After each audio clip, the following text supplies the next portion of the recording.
Welcome back to my little film and TV channel. Yes, we're going to have a look at, we're going on to the world of Prime Video today. This is, as I'm recording this on the 8th of April 2022. It's been out for about 3 or 4 weeks, this one.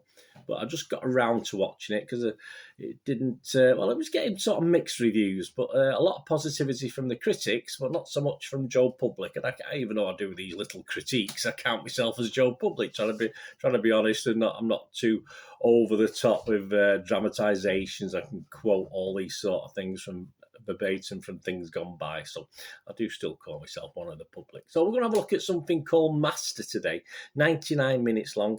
Yeah, it felt a little bit shorter than that, actually. You knock out the credits, probably about an hour and a half. It didn't feel that long, so that's usually a good thing. Was it? We'll see. It's a psychological horror thriller film. That's what they class it as, written and directed by Mariama Diallo.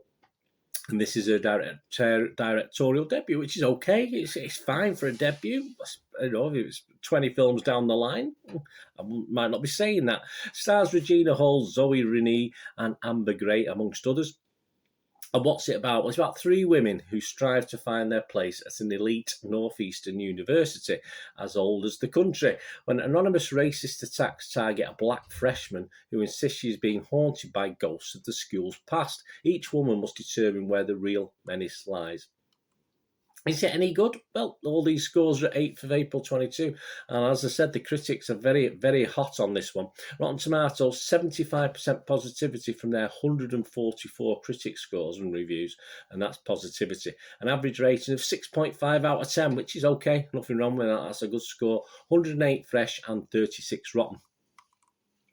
The website's consensus, it can be didactic rather than truly suspenseful, but Master is an impressively well-crafted horror outing with a lot on its mind. Yeah, for me, it bordered on horror and then sort of started to veer off. I'll talk about that in a minute.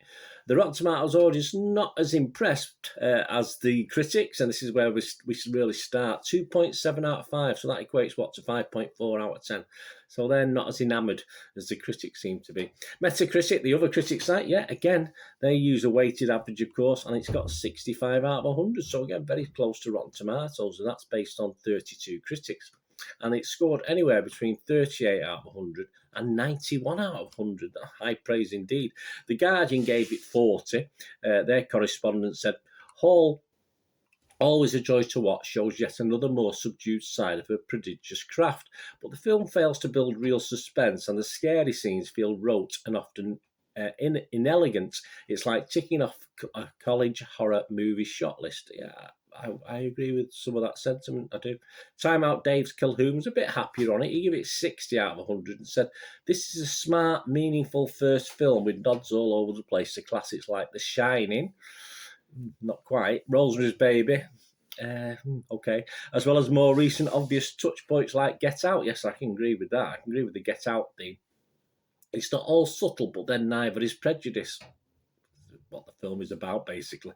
IGN's Siddhant Adalka gave it 80 out of 100, with a layered performance by Regina Hall. Yes, I was not under-impressed by Regina Hall in this. As the university's first black dean of students, the film plays with familiar tropes and images from American horror, but refashions them into an unexpected, subdued story with a chilling, emotional payoff. Well, it was a payoff. Chilling, emotional. It was emotional, yeah. Perhaps I'll put the sort of the scores are out on whether it was chilling for me anyway. Internet Movie Database, here we go. We'll go back to Joe Public again. 3,158 scores and reviews left.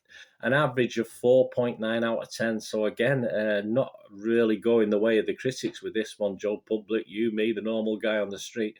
1,152 scored it between 6 and 9, which is healthy. And 1,105 scored it between 2 and 5. So pretty much even split, which obviously that's why you get 4.9 out of 10. There are a lot of 10 out of 10s, which would sort of skew that on the positive as well. So it probably could be lower than that.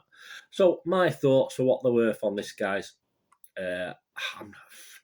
I mean, the critics, as I say, are vastly in favour of this. There is the odd critic who didn't like it, of course, as you'd expect. But the normal guy, not so much. And I'll be honest with you, I'm with them. I'm with the normal guy. I'm not saying it was a disaster, but I just found it a total mishmash of characters all vying for screen time. And at times it does hint at an okay horror, but it never really gets going. You get something, and then it sort of goes back to a little bit of blandness for me, and then you get another bit of horror thrown in. And there's no tension, no real build up. I mean, all right, the last perhaps 10 minutes sort of gives us a bit of a climax, but it's all a bit disjointed, and it constantly switches scenes and characters, and I just couldn't get into it to anything really. Just as you think the tension, as I said, just as you think the tension is building, it sort of veers off again and never really grabbed me as it should do, and really gives you, the characters are well played, it's well acted, etc. But I didn't particularly care about any. I wanted to care about them, but I didn't particularly care about them. It just flitted from one thing to another, and I really didn't get emotionally involved on that side of it. It is, as someone said before about Get Out. I really, I think enjoys the right word. I want to be entertained, whether something's got a serious message or a message to tell. And Get Out for me was a classic. Darkness and watchability to that, and characters you sort of dislike but still invested in. I liked Get Out, and this is possibly a watered down version, even though I say that the links are tenuous to say the least. And the ending, yeah, as I say, one of the critics praised the ending there. It was all a bit, is that it for me? That's how I felt with the ending.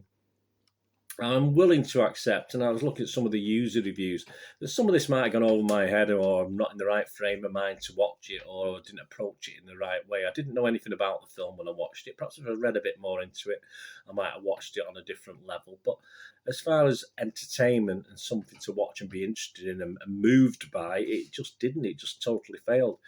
Although it is obviously trying to tell an important story, and an important story perhaps still relevant to this day in America as it was back in the day, over time, as this film does take us back, to different times as well. So yeah, a little bit, it left me a little bit cold, guys. As I say, that's just me. You might get a bit, as I say, I accept that. I mean, I haven't got much air on my head to stop it, but it might have gone over my head a little bit. So I do accept that. I'm just going to give it my basic lowest score I'd give a film if I'm going to rate it. So that's 5 out of 10, which is just halfway, which is in line with Internet Movie Database. As I say, I think some people will get something out of this. Personally, I didn't. I was a bit disappointed. Let me know what you think, guys, if you get to watch this. Until we meet again, that's one thing, don't I? Please stay safe, everyone. Thanks for watching. Bye for now.